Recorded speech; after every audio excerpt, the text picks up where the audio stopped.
Venom number 9 by Al Ewing was published a few days ago with this impressive cover showing Eddie Brock in the Warstar symbiote along with Kang the Conqueror.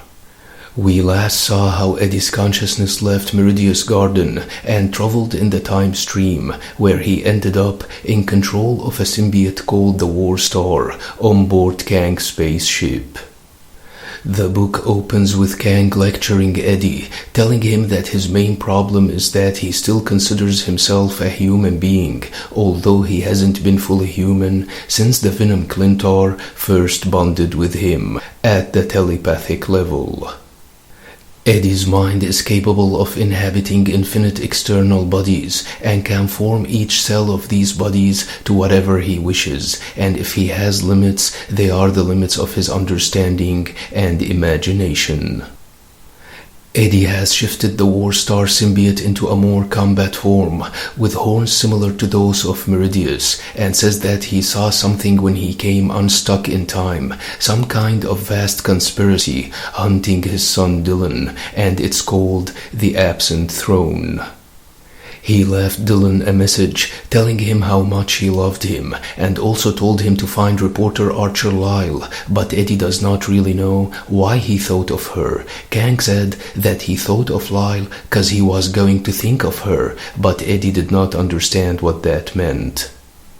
Kang then decided to test Eddie's defenses, remarking that without access to the proper techniques, Eddie can't change what has been established. For example, Eddie knows that his son will go to Archer Lyle, so he can give her the info she needs, like small guiding actions. Kang says that it's better to dance between the raindrops than try to wrestle the thunder, but Eddie did not like what Kang said and punched him, remarking that he is not going to think small when it comes to the safety of his son. Kang tells Eddie that he is ready for war, but to go to war against time itself, against the flow of events, is a war that he can't win. Eddie then thanks Kang for the information and the training, and leaves the Warstar symbiote, where Meridius takes over.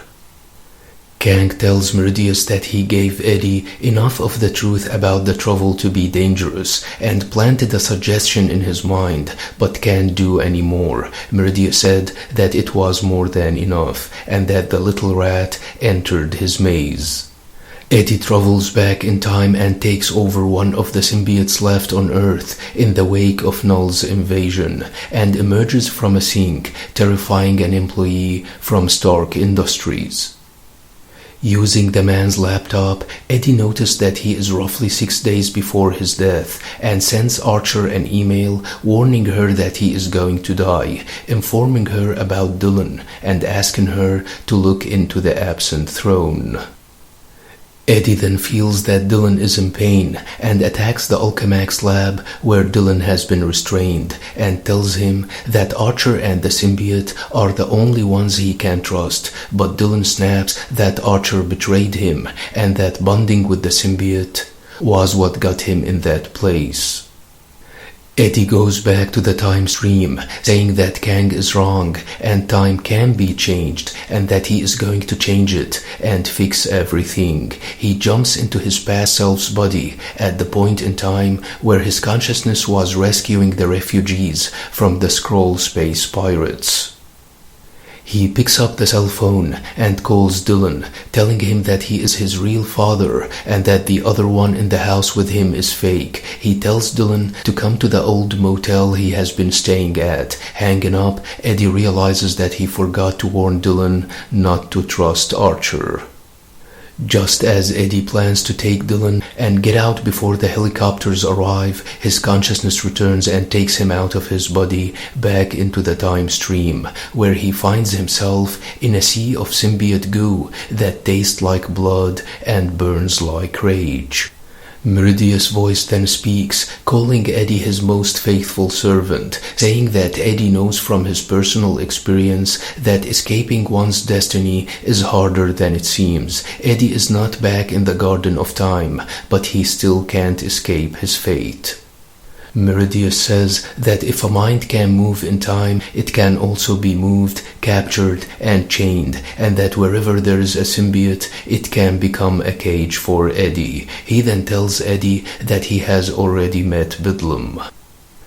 Eddie finds himself in the Bedlam symbiote, capturing Dylan and impaling him in the heart, the very thing Eddie was desperately trying to prevent. He looks into Dylan's eyes and sees his face reflected in them. It is his rage, an anger nobody else could know or fake, the rage of Eddie Brock. He is Bedlam, and he is killing his own son.